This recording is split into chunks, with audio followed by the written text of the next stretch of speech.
Okay, so we're gonna start with what? Comparison? Where you're at right now. Oh, where I am at right now. Are you a trainer or a, I always think about my introduction for you. Yeah. Are you a... Personal trainer, group fitness, motivational speaker, and... okay. Yeah. Ladies and gentlemen, welcome to the show. Hello. Britney Carbone, maybe my favorite guest. You've been on the most. Come on. I was just asking you about your introduction. Yeah. Who are you? What do you do? In 10 seconds. Not What like don't 10 I minutes. do? Let me just expand. No. My name is Britney Carbone. I am a personal trainer. I'm a group fitness instructor, motivational speaker, and nutritionist. And we're friends, and we've talked about diet, exercise, and the issues beneath the surface, which I love. Yes. For a long time. Me too. So, okay, right now you are, what are you doing?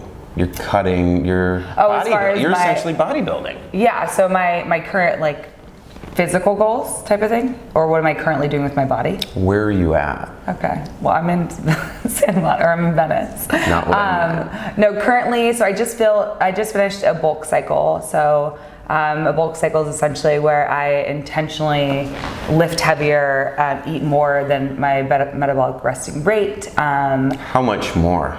I was probably eating like 2,700 calories. As opposed to, if you were just maintenance, what would you be at? 2,200, 2,000. It depends. So like 500 to 700 over. Over, yeah. Not like 2,000. No. And some people go to that extreme, but that's unnecessary. And typically there's like... You're gonna put on some fat. Yeah, you're gonna put on fat. And I also put on fat as well. But I also gained 10 pounds of muscle. In what time? It took me about 7 months. That's incredible. 10 pounds of muscle? And all naturally. Can you? A little flex? Yeah, nice. It's really weird. No, you look good. No, I know, and but that's it's an just accomplishment. Yeah, that's pretty you cool. must feel good about that. Yeah, no, I do. It's pretty interesting. It's that's why I think body fat testing is so crucial to your journey, because if I was to look at the weight and compare my weight to where I was, say, for my show, it would be disturbing to me. What was your weight, for example? So, and let me say this, because this may not be for everybody. This is like a bodybuilding specific thing. You know, like you're intentionally manipulating your, body composition and muscle mass. For a show to look good for a specific kind of thing. But I think the principles that you learn from this are really good tools and applicable potentially to everybody. So that's why I like talking about this bodybuilding stuff. Yeah, and because a lot of people want to look good, but they don't know what it takes. So that's totally a great point. Talk more about that. Yeah, they don't know what it takes. So people, they're like, I want a six pack and just for summer or whatever it is. And some people are genetically I want a six pack. I know, so do I. And I also want the genetics that just give it to me. But we can't have everything, so we just have to do the best we can with what we have. And so what I was given were genetics that I am naturally athletic. Luckily, I'm super grateful for that. Genetically, I was given that. I'm also genetically a little bit bigger. I have broader shoulders than a lot of women. My legs are a little bit bigger than most women. Yeah. Certain body parts. Is that bad? No, it's just different than some other people. But it does give me an advantage in other places. As, for example, bodybuilding. Oh, okay. Because I do have the body structure that works in this industry. And you have like a specific, you're in a certain, I forget which class, like so physique or whatever. Yeah, I was in bikini, which is a smaller framed woman, and I didn't quite fit. It was kind of like the lineup of, one of these does not belong, and it was me. And so I don't know that I'm for sure going to compete again, but if I do, I will probably go to figure. I was going to, but what I did realize was that I was using that as a catalyst to inspire me to cut again. And I wasn't that excited about the actual competition. So I have a shoot now in October that's equally as important. So now you have different motivation as opposed to thinking about the competition. You're thinking about the shoot. And I might end up competing. For right now, it's not on the top of my priorities. My priority is to help as many people as possible. And when I'm in that mindset of cutting, I get tunnel vision. So how does cutting and all of this enable you to help people? I get to learn through my own experience and what comes up for me emotionally, and and obviously physically and what I'm putting in my body and learning the different things that work and don't work, I get to experience those firsthand, and then there's nothing like experience. So then I get to translate my experience to them, and then when they say I'm freaking out, this is going on, my body's not changing fast enough, or it's changing too fast, or whatever it is they're going through, I'm able to say from my own experience, oh, okay, well, when I experienced this is how I handled it, or whatever, Yeah, you understand, you can empathize. So I can actually relate to them versus somebody who's always been in shape and is like, oh yeah, just lose 10 pounds, it's no big deal. I'm like, oh, I know what it feels like to lose that 10 pounds. It's an emotional strip. An emotional strip? Mm-hmm. What do you mean? I don't even know where I came up with that.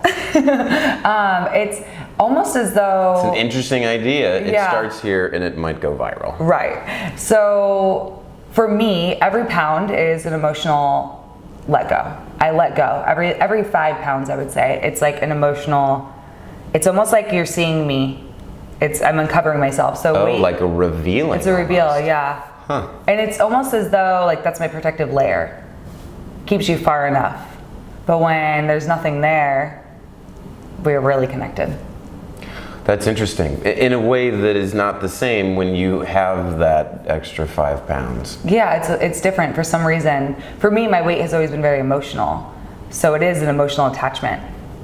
Like you're attached to it in some way. Oh, like it's a protective barrier for you? Yeah. Oh, that's it can interesting. What is it protecting you from? Getting too close. Oh. I know. It's very, and I've honestly like just come to realize. Like intimacy with men or with anyone, or with anyone. I didn't realize that was keeping me from getting close to people and being. Like you feel like you're unlovable, or what's the? Yeah, kind of. Maybe. Kind of. And there's, everybody's different. Not everyone's going to experience that. Sure. But it is.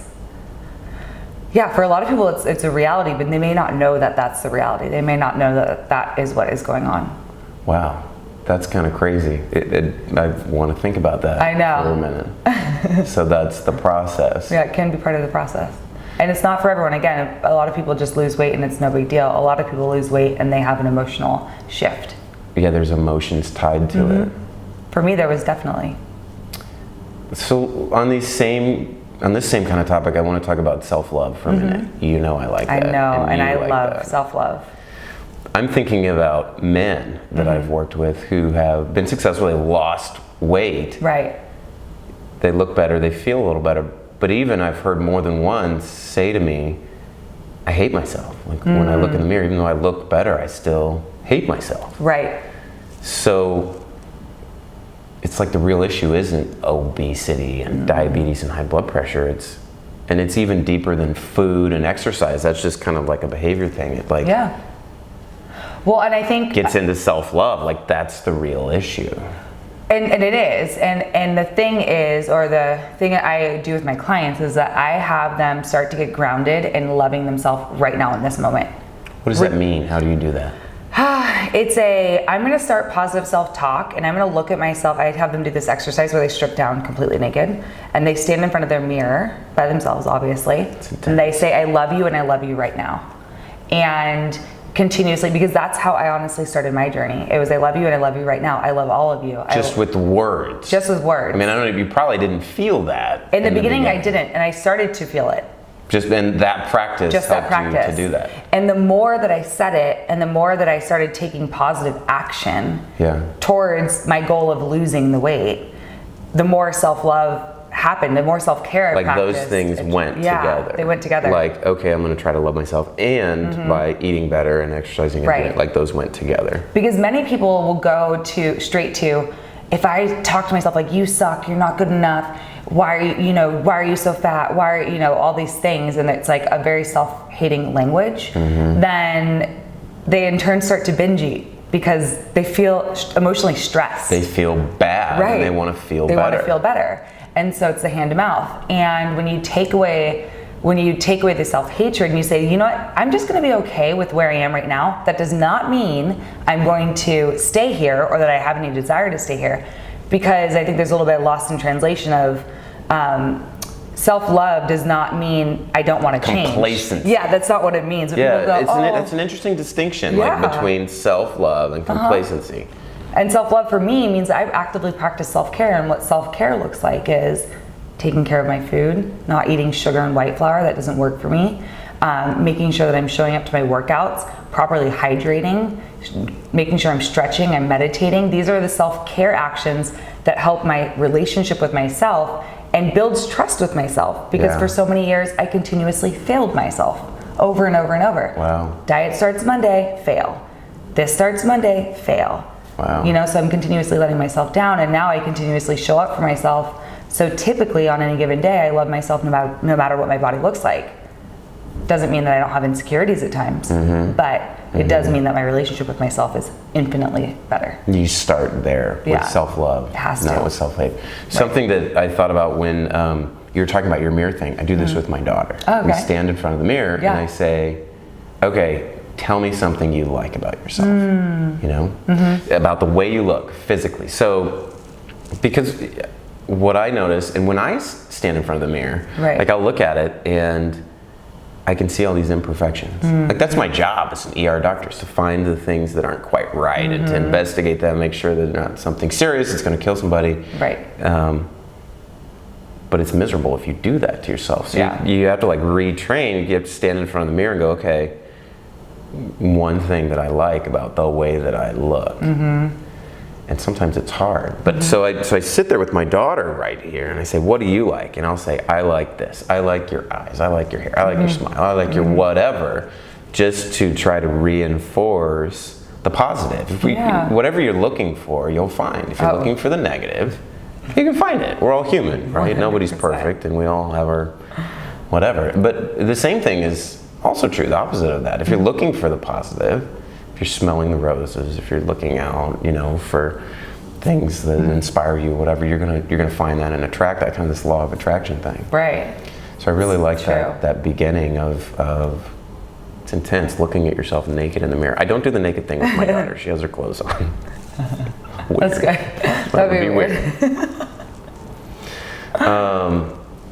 That was really good. Okay, so you're cutting. Yes.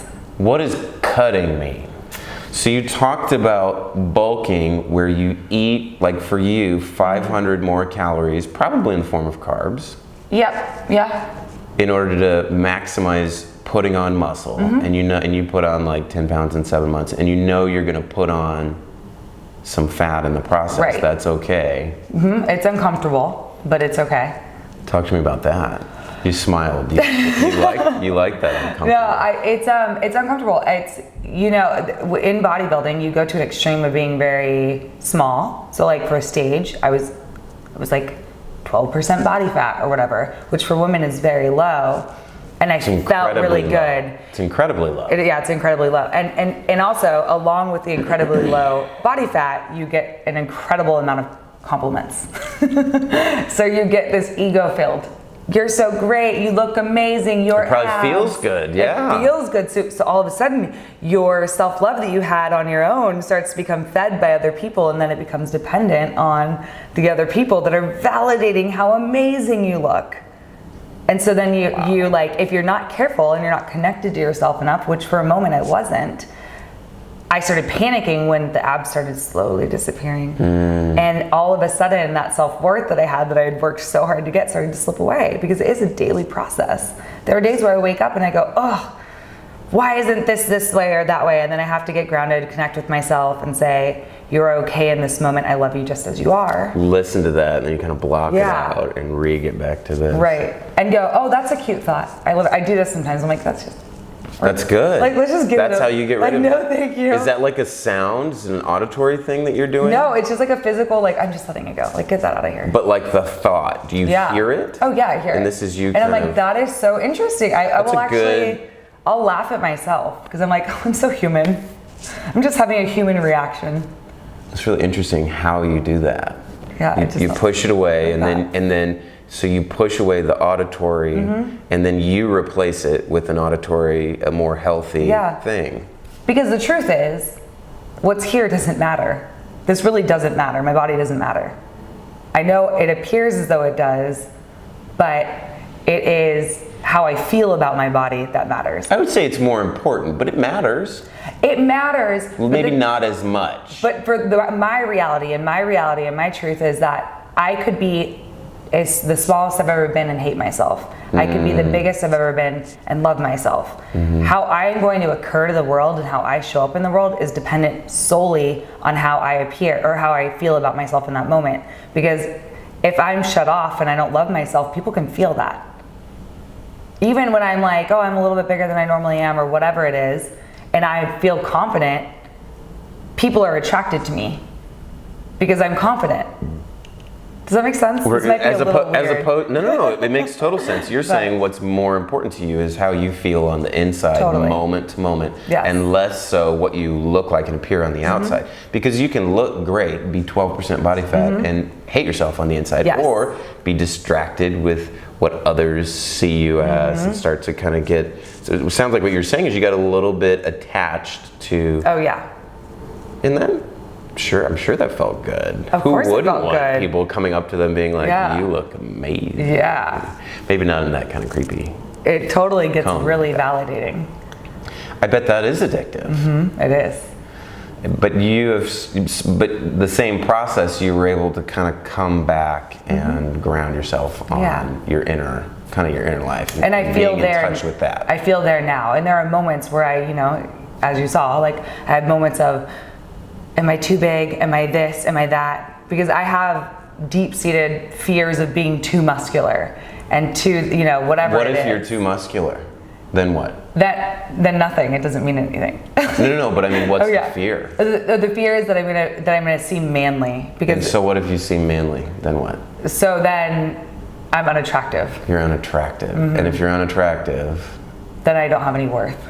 Then you're not worth anything. You're not lovable. Not worthy. Or a man wouldn't want you, or whatever. Right. The rejection. But the truth kind of is, the deep-seated fear of rejection. Right, deep-seated, fear of rejection, and like I'm not good enough. It's all about looking good. Shame. I mean, it gets that touches your shame. Totally. Yeah. And the cool thing though for me now is that I feel more womanly than I do now than I did ever before. I've like been able to create curves and womanly, shapes. like feminine. Like I feel more feminine now than I ever. Do you use that word, feminine? Yeah, I guess. Is that word okay? Yeah, that's great. Okay. I feel more feminine in How do you this body. feel more feminine in this more muscular body? I feel more feminine in this body because, like, when I was running, I didn't have, like, I lost everything, so I didn't have any curve. I used to run marathons, so I had nothing. And now I see. Okay. I was just, and not that that's wrong or bad, and that's somebody's ideal body type. For me, I was just like, oh, I want a butt. I want booty. I want to create like a curve. I wanted to create a strong body, and so I feel more empowered in this body, and I just feel more connected to my femininity than anything. You like this appearance better. Yeah. Okay. And that's the coolest thing I think about bodybuilding and fitness is you can do whatever you want. You can if you shape pick your up body one weight, you're not gonna. It took me like 2 years to build muscle. Yeah. So it's not like it's gonna happen overnight. And so people get really scared, as I did, that I would look too whatever. But if you feel as though you're getting too big, then you just stop. I think that's a common fear of women 100%. or even both sexes is to turn into something that's not attractive to the opposite sex. Right. Exactly, because it touches your shame. Men, in the same way. I mean, I have this problem of getting too big and too muscular. It's a very common thing that I've run into. But I've heard from, female friends where they're like, don't lift so much that you turn into a freak. But it's the same message of this is not attractive. It's too much. You're too muscular and bulky. Don't look like a steroid freak, which clearly people are confused. It's so massive that is a turnoff. But I get it. I can understand the same thing. Which is honestly why I do not comment on people's bodies typically. In general. I try not to comment good or bad. I think you can say it in a way where not like, hey, you look big. Yeah. Which I said to you, and I'm sorry. No. I think you can say it like, wow, looks like you've been really working hard. You've made some accomplishments. Right. What does this mean? Like in a way like that, not like you look hot. Although I think that's... I know, it's kind of that hit or miss. I just try not to comment on people's food or their weight. Like, you don't want to give them a complex. Yeah, I don't want to give them a complex, especially with clients. I'm like, your food is perfect as it is in this moment. Here's where we could fix it, or like, here's what we could maybe do a little bit better. But I never tell them your food was bad today. See, I like positively reinforcing good food. Which I will say. You're eating vegetables and good. So like that that's is the different. Way, more of that. Yeah, I will positively reinforce that, but I won't shame anyone on their food ever. No. If they're like, I ate 10 bags of Skittles, I'm like, okay, great. So tomorrow let's where could we do something different? And I offer let's do 9. Yeah, and because that's how I started. And so it is really important for me to make sure that I give them like, hey, well, where do you think that you could do better? How did you feel after you ate that? Yeah, you guide them. You kind of gently guide them through that process. Yeah, not this is wrong or bad, because it just is what it is. Okay, so I'm sure there's plenty of people out here that are kind of dying to know, how do you cut? In other words, what do you do specifically when you want to lose fat only, not muscle? Right, okay, so what I am currently doing is I'm eating pretty much 1 gram of protein per body weight. Okay. So I'm at 150 pounds right now. Okay. So I am eating about 140 to 150 grams of protein. Okay. And then my carbs, when I say carbs, it's added carbs. So I don't include vegetables in any of my counts. Okay. I do. Let me go back. I only eat pretty low glycemic carbs, so like asparagus, green beans. And you don't count those in your carbs? I don't count those in my carbs. Okay, so mine is the healthy vegetable carbs. What kind of carb numbers are you looking at? I'm about right now 80 grams per day. Okay. So what that looks like is, in the morning, 2 ounces of oatmeal, and then as a carb, and then I'll have brown rice, and I'll have... So what's your breakfast? Just run through your day. Okay, so right now, for breakfast, I am making actually a very interesting protein pancake. It has 6 ounces of cottage cheese. In a pancake? You're frying it? Listen, yes. Okay. 4 ounces of egg whites, 1 ounce of oatmeal, 1 ounce to 1.5 ounces, depending on the day. Cinnamon, blend it up in a blender. I use a hand blender, and then I put it on stovetop with some coconut oil spray. We're going to do that. It's actually really good. We're going to stop this interview and do that because I want to see this happen. Yeah, it's really good. It's actually great. And then, so that's pre-workout.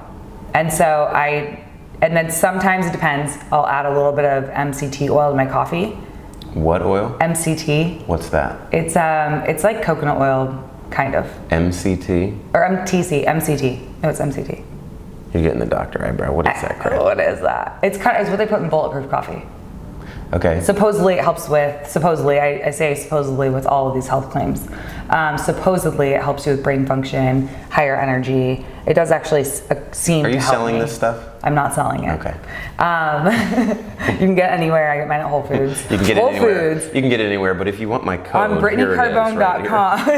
Put my code in. BCFit97. Put that in there and maybe you'll get a discount.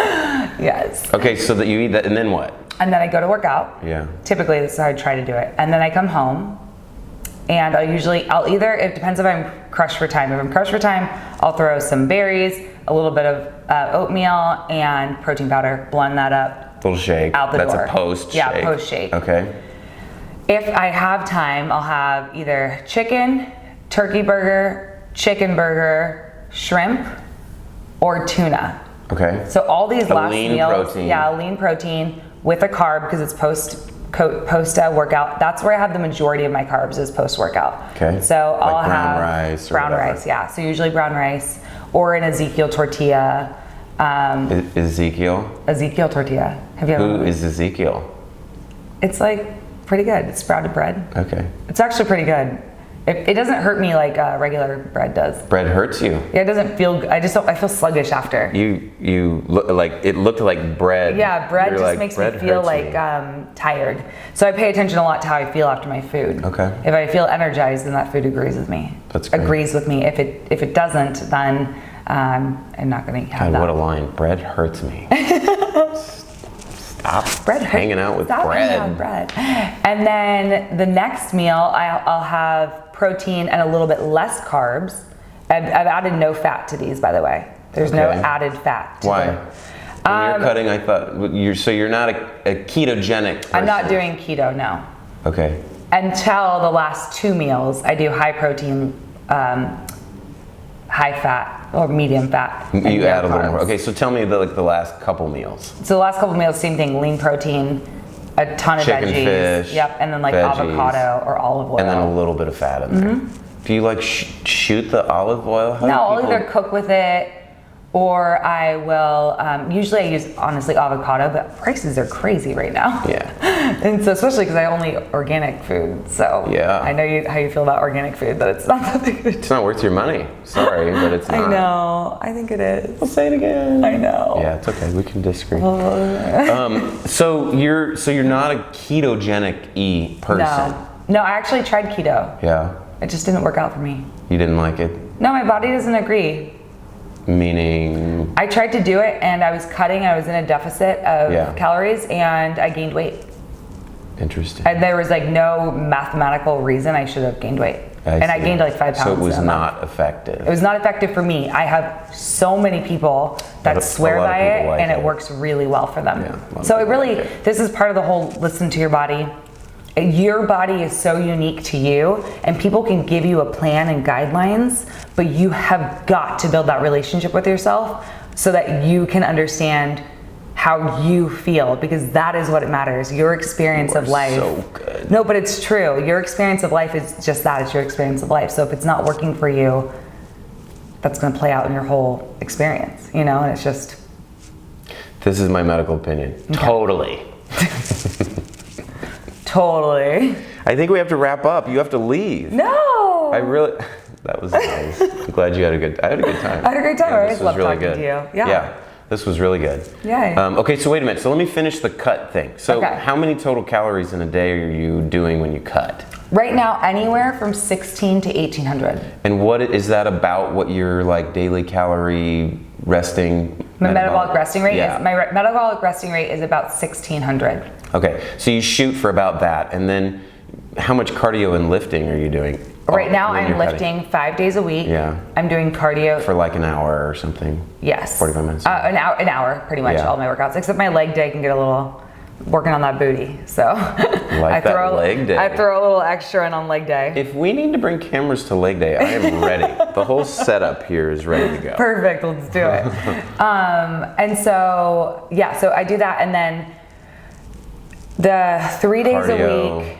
I do cardio 3 days a week post-workout for about 30 minutes. Yeah. And then 2 days a week that I'm not lifting, I do an hour of cardio. Okay. And I switch it up. So it depends on the day. 3 days. So you do 5 days. You do 5 and 5. Yeah, the only day that I don't do cardio, the only 2 days, are my leg days. I'm not supposed to do the cardio. My leg day is pretty... Because that's ridiculous. My leg day is pretty... you have 2 leg days? Yeah. Whoa. 2 leg days. I can't do that mentally. Yeah. I love leg day. I hate leg day. I feel powerful. I'm like, It takes so much energy. It's like... I know. I love that though. Yeah. It just feels good. Okay. Yeah. Okay. Thanks for coming. Look at our calluses. Callus crew. I'm starting to build my... Mine look grodier than yours. Well, yeah, but yours are... I'm not supposed to... I'm not supposed to have calluses. So... but I. Oh my gosh, your hands look so feminine and womanly. Oh. Now that your fingers have bulked up more. Thanks for watching. I'm gonna cut this up into a bunch of things and write a lot about it. If you want to write. Totally. Okay, yeah, totally. And another time, I want to see this pancake thing. Oh yeah, let's do that. We should do that. We can do it whenever. Yeah, let's do that. We'll figure it out. Thanks, guys. All right, guys. Oh yeah, bye, guys. I totally forgot that was there. Woo woo. It's been good. It's been good. I thought that was really good. You thought that was really good? Yeah. You didn't? Yeah.